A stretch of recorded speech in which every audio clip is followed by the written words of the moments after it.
Mankind matches on an old VCR. You know that cell match wasn't fake. Oh, for goodness sake. Some presents and some cold, hard cash, Owen. That's what makes this big day nice. A birthday cake with a scoop of ice cream on the side. Is it just me or is he not smiling? Going. And let's welcome the living legend himself to the stage, the one, the only Mr. Mick Foley.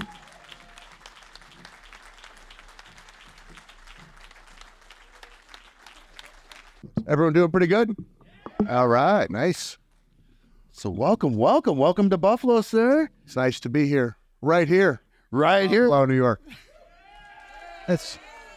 The cheap pop was so long ago that a lot of you know this, like the cell match, better than you know the catchphrase. Yeah. But it still hit. It still hit. A bit of applause. Smattering. That's a smattering of applause.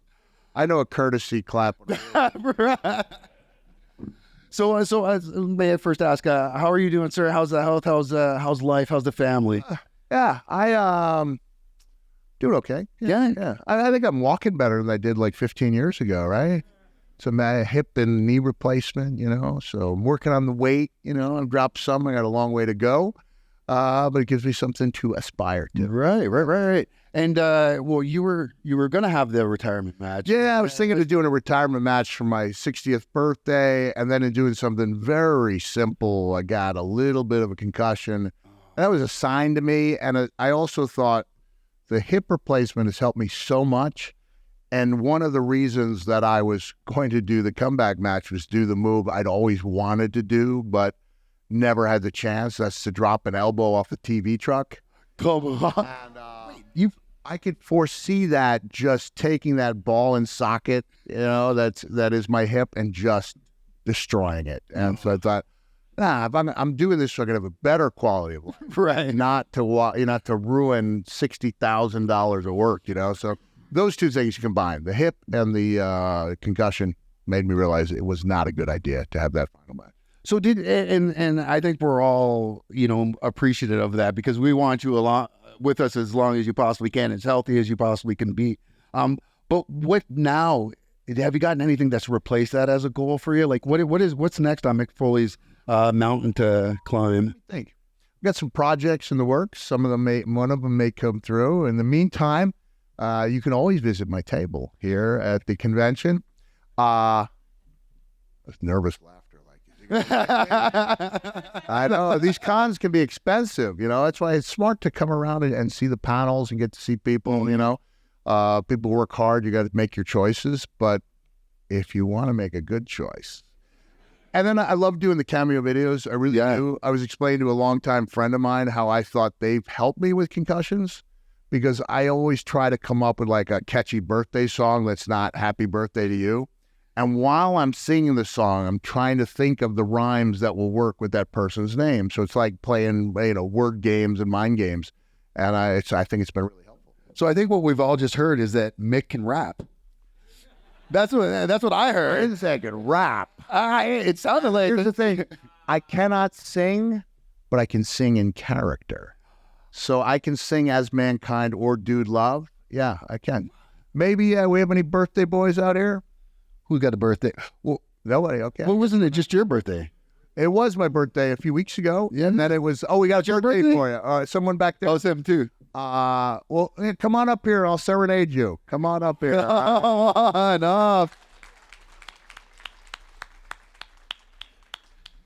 Here, if the boy, come on up here and film this if you want.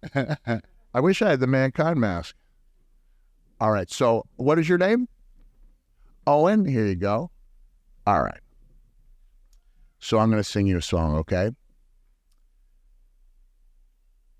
Hot dogs grilling on your barbecue. Candles lighting up your cake. Mankind matches on an old VCR. You know that cell match wasn't fake. Oh, for goodness sake. Some presents and some cold, hard cash, Owen. That's what makes this big day nice. A birthday cake with a scoop of ice cream on the side. Is it just me or is he not smiling at all? Make sure to save this guy a slice. You know that dude loves on his way. He's bringing all his old catchphrases and cliches. Have mercy. And your mom's going to hide and try to see if he's every bit as groovy in real life as he is on your TV. And so I'm serving up this tasty tune. It seems like the Mick Foley thing to do. Although it's been said many times, many ways, sing it. Happy birthday to you. All right. Happy birthday, Owen. This appears to be the worst birthday of your life. Enjoy the rest of it, okay, buddy? All right. Thanks so much. Thank you. There you go. How about that? Well, you know, the last person I did a birthday song for in person was last week. When I say John Cena, I'm talking about John's dad, John Cena Sr. I serenaded him for his 80th birthday, and he had tears in his eyes. Really, really nice. So John Cena and The Rock were not there, but John Cena's dad and The Rock's brother-in-law were there. So. That makes sense. And their managers. Awesome. So like I said, folks, if anyone has a question, if you want, feel free. You're just going to, well, as you know, you're going to go right up there. There you go. Well, let's get this party started. All right. We'll wait till everyone gets lined up. I would like a couple female voices in that line. Yeah, come up there. Go ahead. I have a question. Are you sure? You want to ask it from your chair? Okay. Fair. All right. Fire away. Mr. Foley, good to meet you again. Thank you. You've been to Buffalo many times. I usually try to come out and see you. Thank you. I hate to set this precedent right off the bat by asking two Hate questions, to do it. Don't do it. All right, go ahead. but my first question for you, I hate, again, it's just they're awkward questions, but did you ever at any point like pain? No. It's not as if I went home and put my hand on a hot stove. I was good at absorbing it. I realized, that was kind of my superpower. And I had the ability to visualize, and I had a couple of hand-eye coordination. So I wasn't athletic, but I had some things I could do by utilizing my imagination and the hand-eye coordination. So those were kind of my secret weapons. But no, I never actually enjoyed it. I endured it. I was good at it. It set me apart. But I cannot say I ever actually. It was like there's nothing fun about trying to walk on a, destroyed hip or knee. So, yeah, no, I never actually enjoyed it. So, but you said 1997 to JR in that interview was pretty accurate. Yeah. Oh, yeah. I was talking. Yeah, that was 97. That was 27 years ago. So if I was feeling awful at that age, imagine how I feel now. But all in all, not too bad. I mean, there were a lot of people predicting I'd be in a wheelchair by the time I was 30. And I'm almost double that age. Right. And I'm doing pretty good. Pretty. Thank you. Appreciate it. Can I tell you a quick story about that catchphrase? It was me, Kurt Angle, and Jay Lethal and had a middle school in India. And I made a remark, and I said, pretty good. And they went, pretty. And Kurt goes, Mick, no one has any idea what you're talking about. And I said, pretty. He said, stop it, you're embarrassing me. Pretty. As long as Jay Lethal popped, that's all I cared about. I'll take a crowd of 600 people and make one of them laugh and think that's good odds. So, yeah, it's all about creating an impact. I've got to ask you about the Conrad Thompson podcast that you're doing with him. I was a huge fan of it. Listen every week. What happened with that? Why did you fill it? I just thought I'd covered all the things that were worth covering. And when you're taking a deep dive, I got to the point where we were starting to talk in depth about matches I didn't have strong recollections for. And what that means is it was neither great or really bad, because those are the things you remember in your life. You remember the great moments, and you remember the time you were bullied on the playground. Like, these great and bad memories stick with you forever. And when you start taking things from the middle that you're not passionate about, it's kind of, like a disservice to the people. Even though it would have been enjoyable, But I mean, you want to peak, you know? I mean, technically, Happy Days still ran for 4 years after Fonzie jumped the shark, but it was never quite the same. And if I'm on the show talking in depth about matches that didn't mean much to me, it doesn't feel authentic. It didn't feel like you were into it when you were eating during an entire podcast anymore. And look, one of the last podcasts I did with Conrad, I loved Conrad. Really, we enjoyed working with him. When I had my son Mickey on, and some people were like, that was my favorite show because you could just see how you were beaming. You know, my son's a good guitar player, an excellent guitar player. And he was playing my theme, and he was playing Enter Sandman. And that was probably my favorite episode, just having my son there with me. All right. Thank you so much. Thank you.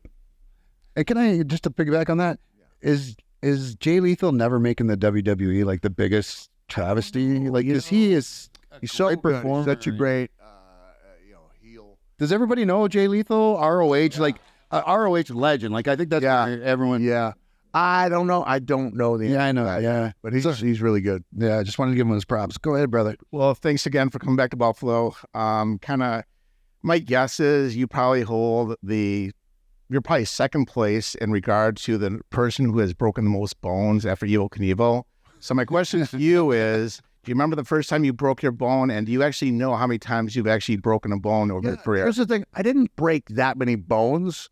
My style lent itself to like lots of bruises, lots of contusions, lacerations, but like I never had my neck operated on because I didn't put myself in situations where my neck was at risk.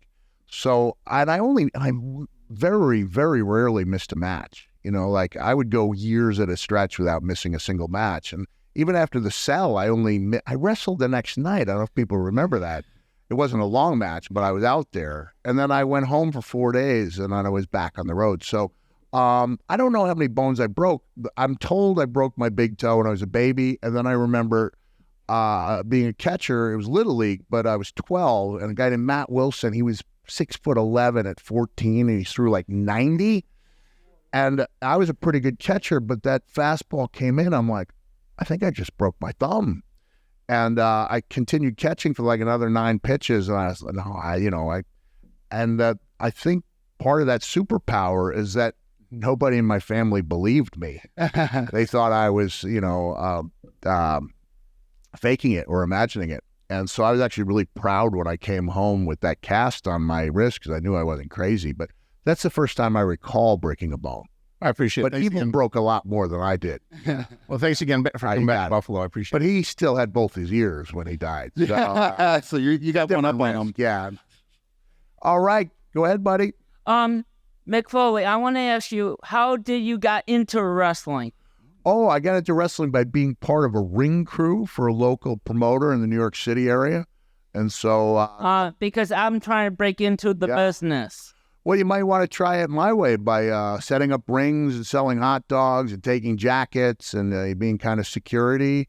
Or then you find somebody in the area. It's a lot easier now than it was when I was breaking in because now you can Google wrestling schools in your area and you see, and you get a couple work. I heard you jumped off your roof to break into the business.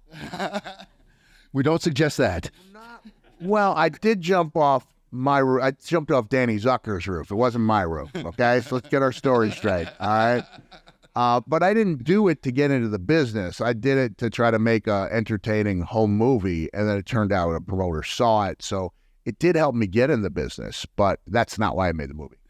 Okay? So no jumping off houses, all right? If I find you're jumping off houses, I'll be upset with you. Yeah? All right. Thanks, my friend. Good luck to you. Thanks. There we go. There's a female voice. There you go.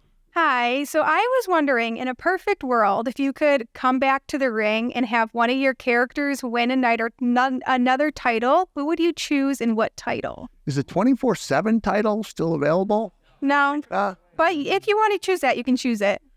No, if I was going to come back, it wouldn't be for a garbage title like that. The one that evaded me was the IC title. So maybe, maybe Dude Love could slip in and win on it and then retire in the same night. I might be interested in that. Where's the little fellow, though, who I helped, who came in with, where's the little He's in line. Oh, he's in line. Okay. Oh my God. Okay. You got two. I call them 7-Eleven. And they are historians. All right. Go ahead. All right. That was all I had. Thank you so much. Yeah. Appreciate it. Hey, How are you doing? I'm good. How about you? Not too bad. Hey, I heard a story. Pretty. I heard you went to school with Kevin James. I did. Yeah. You want to know what that was like? Yeah. Well, Kevin, he became a lovable teddy bear, but in high school, he was a tough kid, right? He was one of only 2 kids in a school of 2,400 who benched 300 pounds. In case you're wondering, I was not the other kid. And so when I went out for the wrestling team, he was the heavyweight. And by rolling around and beating up on each other, and occasionally choreographing a match together where we don't need to work this hard. Do a side roll on me. I'll come up out of this. And we actually choreographed matches in the Ward Melville. Nobody's filming that, are they? It's too late. But honestly, the opportunity to wrestle with someone who is, much better athlete, much more powerful guy, and hold my own, gave me the confidence. If I hadn't had that experience, I never would have thought I could try pro wrestling. But if you could hang with Kevin James in the Ward Melville wrestling room, which was like a sauna, then you could do anything.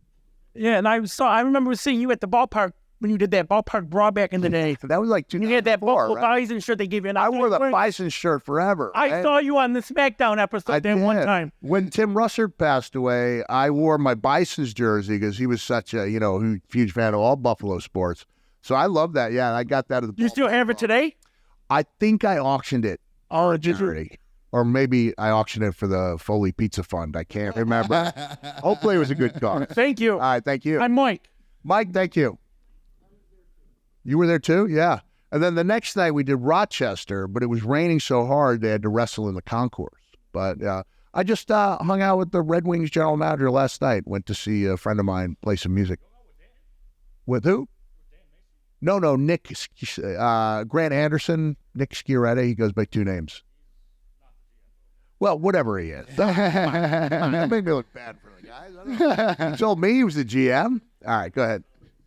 Which promotion at their height was more extreme, FMW or ECW? Well, I wrestled for IWA Japan. I did 2 matches for FMW. I mean, FMW did stuff that ECW, because you had the freedom in Japan. Well, I guess they kind of did the same in ECW. Like, fans in Japan liked to be part of the action. They considered it something of an honor to get hit or chased. And it was more fun because they would more willingly play the role of an extra in a monster movie, and they would run from you and flee from you. So the only time I remember that being a detriment is after my opening round match of the Kawasaki Dream Tournament has gone down in lore as the King of the Death match.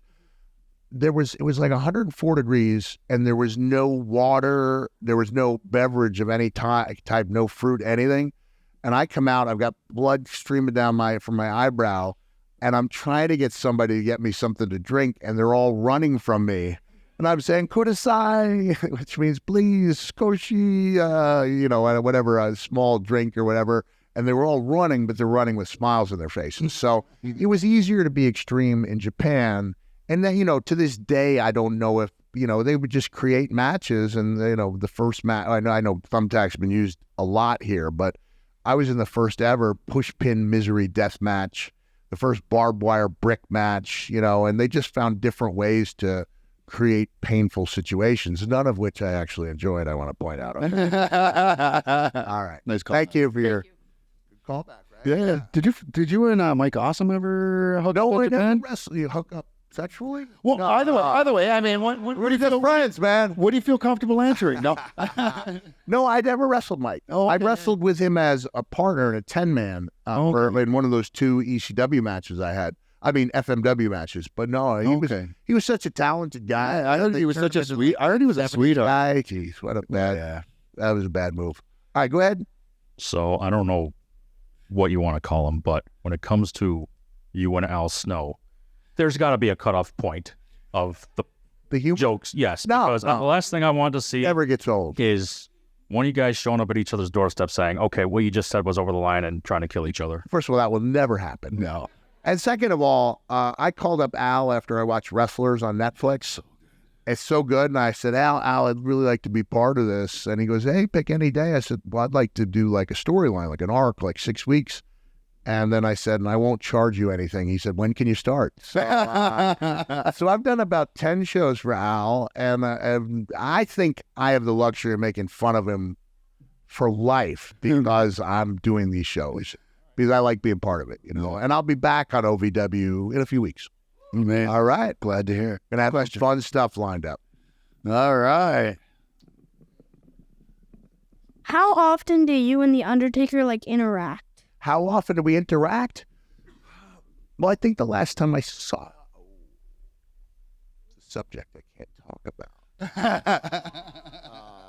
about. Technically, I saw him a little over a year ago when we sat down and we watched the cell match for playback, yeah. 11.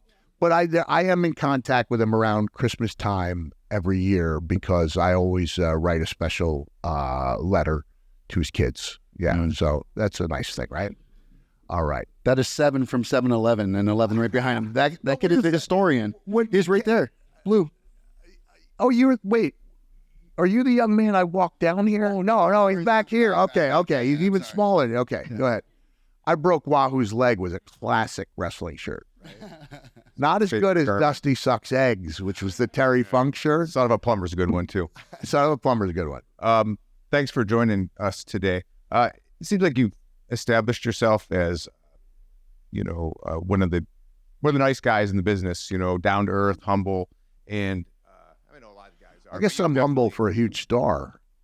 Yeah, well, accessible, too. It seems to be one of the... Good, right?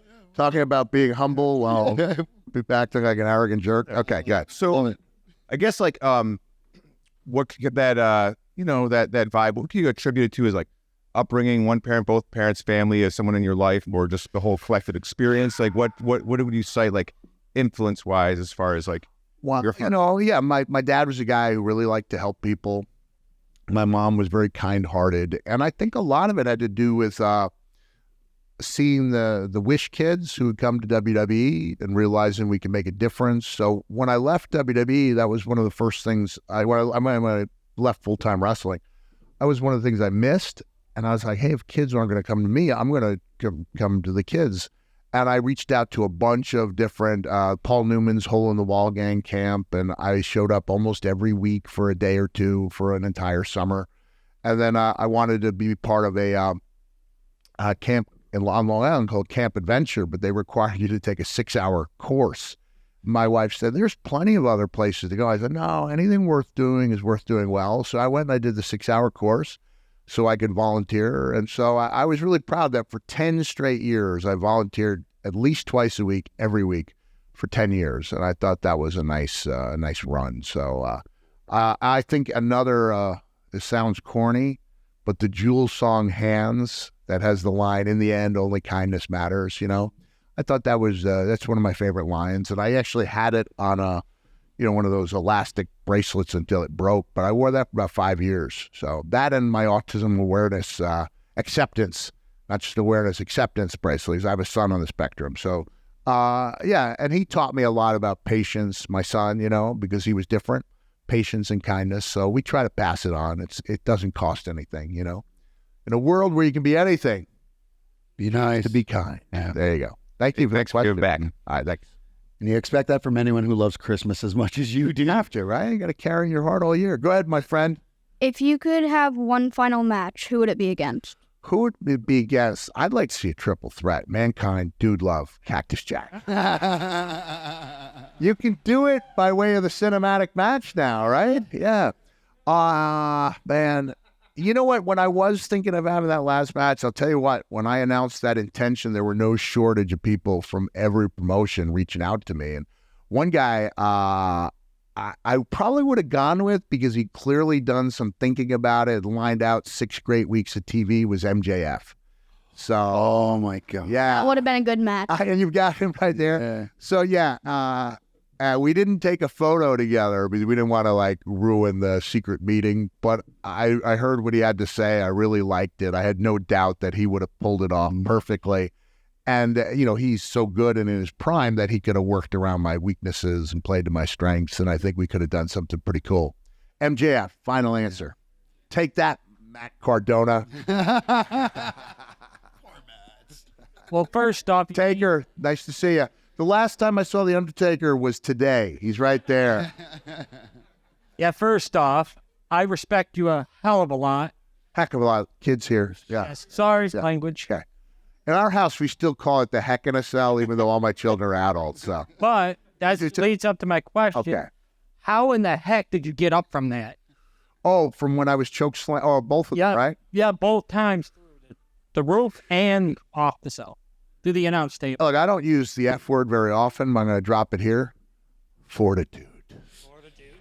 Earmuffs for the kids.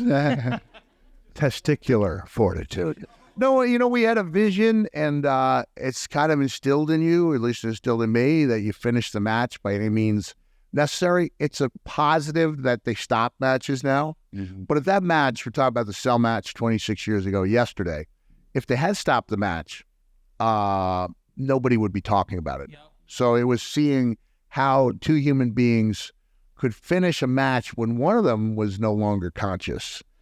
And the fact that we did it, I think, is a testament not only to me, but to you, Undertaker, as well. So, and then you came out and wrestled again that night. I know I came out and I interfered. Right. Kane was joking around with me. He goes, yeah, you know what else happened that night, 26 years ago yesterday? He said, I won the WWE title and no one remembers it. And nobody remembers that it happened, you know? I got another question for you. All right. Well, he's got another side to him. An author. Yeah, some books, yeah. Yeah, what got you into writing those books? Well, I'll be honest, son. I'll try to bottom line this one because we've got some more people to go. Yeah. They had a ghostwriter. I thought he was doing a mediocre job, and I thought I could do better than mediocre. And so I tried it, and I didn't know I had a writing style, you know, and it just turned out people liked my conversational style, and it was really a blessing because I've done, 11 books, including 4. I had 5 bestsellers, 4 children's books. And the last book I wrote is the one maybe I like the most, 150,000 words, only 25 copies out there. And it was just a memoir of me as a dad, writing down all the stories I want my children to remember. So that was a good one. That was a labor of love, and it took me longer, and I worked harder on it than any of the books I'd written previously. And no one will ever buy it. So I got a couple words for you in your own term. Have a nice day. Nice day. Thank you, brother. All right. Just want to let everybody know we've got just a little over 10 minutes left. Okay. Hey, after MJF goes, can we bring the little fellow up here? Okay. Yeah. Just because we might run out of time. Yeah. So I just want to know that, since you probably have talked your ear off enough about the Hell in a Cell. Literally. That's not how I lost my ear. Well, didn't fall off from talking. And how you lost your ear? Is everyone aware that I have an ear injury? Most of you are, right? I got my head caught up in the ropes in Munich, Germany, with one of those hand-eye coordination things I talk so fondly of. In retrospect, I wish my hand-eye coordination hadn't been as good because I sank the move, but I couldn't get out. And when I pushed my way out of there, part of me did not make the journey. So, yeah. Sure did. Yep.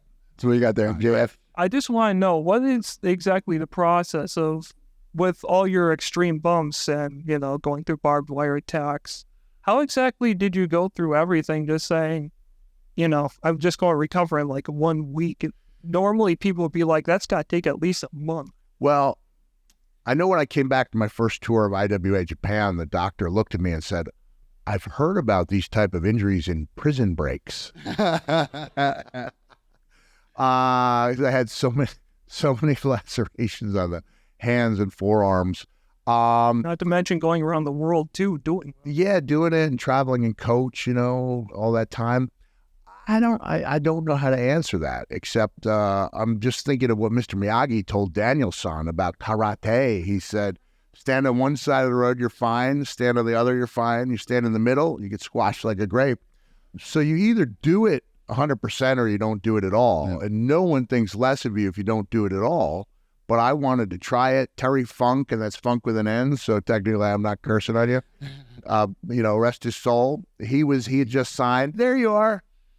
You made it, right? Mystique. Can you come up here so I can tell this little story?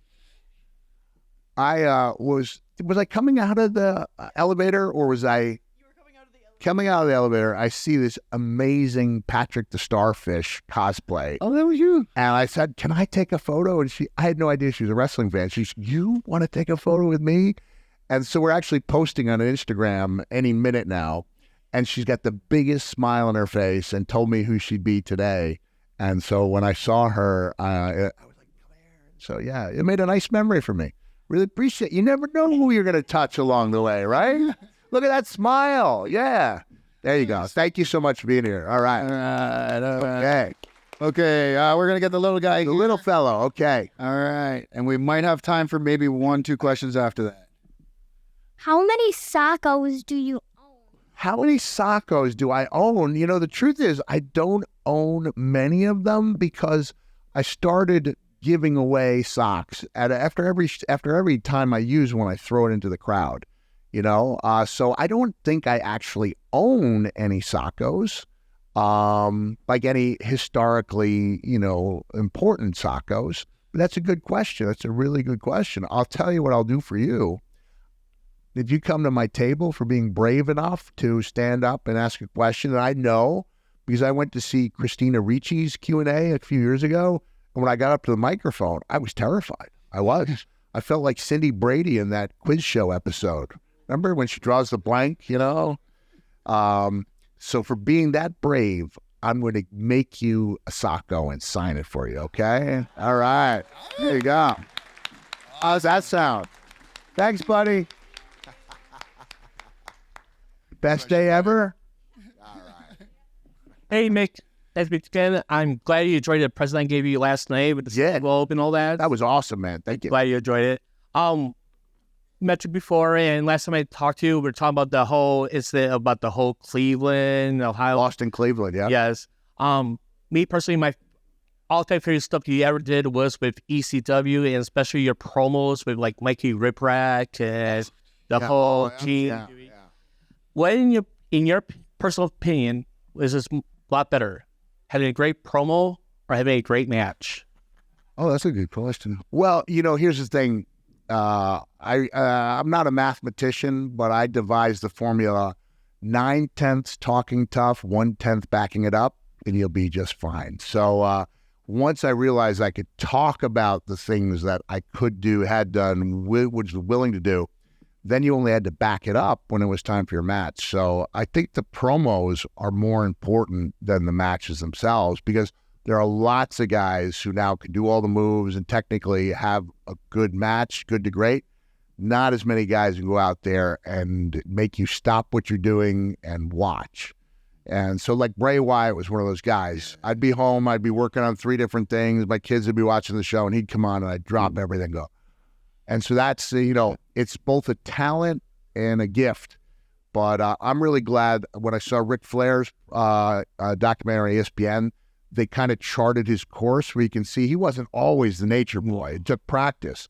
And then when I was, WWE did a really nice 2-disc set called For All Mankind. It was the same thing. You could see that I was struggling and learning and getting better as time went on. So it reminds me of what Judah Friedlander, a great comedian, told me.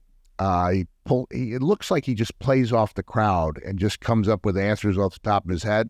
And he pulled out a stack of index cards that had every conceivable answer to any question he might ask. He said, "Dude, if what I do out there looks easy, it's because I've worked really hard to make it that way." So anytime you see somebody doing something that looks easy, it's probably because they've worked really hard at it. So there's a roundabout answer for you. Great answer. And sorry, we only got time for one last one here, and then that's going to have to be the last one. But you know what? After this, gentleman, and the rest of you can come up to the table and ask that question, okay? Everybody come to the table. Sorry about that, folks. It's just all right. The next guy's got to come on. All right. Big pressure's on you for having the last question here. All right, I'm gonna try to make it good. Well, I get that was me snapping my fingers. Oh. There you go. Works good with a plastic cup too. If you put it underneath your underarm, and when you do it, oh my god, just a little something for you to do at parties. Okay, all right, good. So I'm gonna ask this the best way I can because it feels like we're in a. Can I thank you for wearing double cactuses. You're wearing Cactus Jack wanted shirt and the Three Faces of Foley Roosevelt shirt. Yeah. Looking So, like I said, I always felt it was like weird, like using like insider talk, like not really being inside the culture, but like still having an understanding of it. Yeah. So I can appreciate it. So I wanted to ask this in like the most protected way possible. You've been in matches with explosives, landmines. By the way, don't do that stuff either, okay? Please. No jumping off houses, no landmines, no explosives, okay? I don't think I ever landed on a landmine. Explosives, yes. If I landed on a landmine, I don't think I'd be here talking to you today. Stay away from that, too. Yeah. Stay away from that, okay? So, like the communication, like with your dance partner, with the refs, once that stuff start going off, is communication out the door, or is it like? Well, it depends. You know, there were many a time, like I had one of my best matches in Japan with Terry, where we didn't even see each other, let alone get a chance to talk. Oh, wow. And you're just doing most of it by feel. You're acting and reacting. And there were a lot of times where you'd be in that situation with, an opponent who was Japanese, who didn't speak, who was very limited in English, and you just go in. You know the chances of having a great match are much slimmer, but sometimes, you create things that you couldn't have thought of, and you react without having to remember. So I was just talking with a friend of mine yesterday about my matches I'd have where I teamed up with Abdullah the Butcher, and like my opponents might come over to me, and I was like, well, it's Abdullah. We just make it up as we go because you don't know what he's going to do. And it's really fun. So, you might look back at those matches we had over 30 years ago and say, well, they're not up to the standards of the day, but they also had a realism that you can't get when you work too many things out. So I've had a few that I planned out from A to Z. I showed up in FMW to wrestle Wing Kenimura, and he had like 6 pages of stuff. And I looked at it and I went, looks good to me. No, I didn't say no, because I like to have input in what I do. But this guy had spent so much time, and the spots were designed to make me look good, and I was like, I like the way you think, young man. So he'll come up to me at like WrestleCon and ask if I remember. I'm like, yeah, I remember you really well. Like he put it, yeah. So there's no one way to get to the finish line. It's about, what's the best way for you to get there. So that's a good way to leave things. I'll put it this way, okay? Steve Austin and The Rock were both two of the all-time greats, right? Steve was a lot of things, but a brilliant illusionist was not one of them. If Steve's punches looked like they hurt, it's because they did. And I remember saying to Triple H, before he, started running the company, I was like, Hunter, I said, you've been in there with Rock and Austin, right? And he goes, yeah. I said, what's the main difference between the two of them? He goes, Steve's punches hurt like hell and Rock's don't hurt at all. And that's it. But they both were great at what they did. So there's no one way to get there.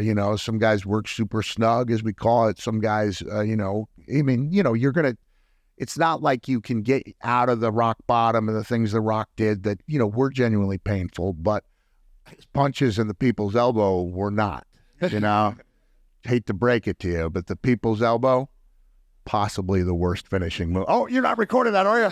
Rock, I love you, brother. Love you like a brother. What be your next movie, Dwayne? Your brother-in-law came to see me, brother. Well, talk about putting a rock bottom on the end of this conversation. Folks, I hope that was a great question. I hope you all had a great time. We all learned a lot. Let's hear it for the living legend, hardcore legend himself, Mick Foley. Yeah. We're going to take one more question here at the table. All right, so you get that last question. What's your least favorite thing about your wrestling job? My least favorite thing about my wrestling job, maybe that I can no longer eat corn on the cob. I don't have the taste to do it, yeah. I can't wear sunglasses because I don't have an ear to support them. But other than that, it was pretty good. Pretty. Come on over here for a photo, okay? You ready? All right, thanks a lot. Hey, hopefully some of you stopped by the table. If not, thanks so much for coming here, supporting me and the conventions. I know you were at the table. Oh, yeah. Come by for a second. All right, thanks, guys. Thanks, everybody. Brother, I'm going to give you the bump. Bam. Hi, this is Cal Dodd, and you are watching Fandom Spotlight, which is the best channel on YouTube named Fandom Spotlight. So, good job. Have fun and follow your fandom.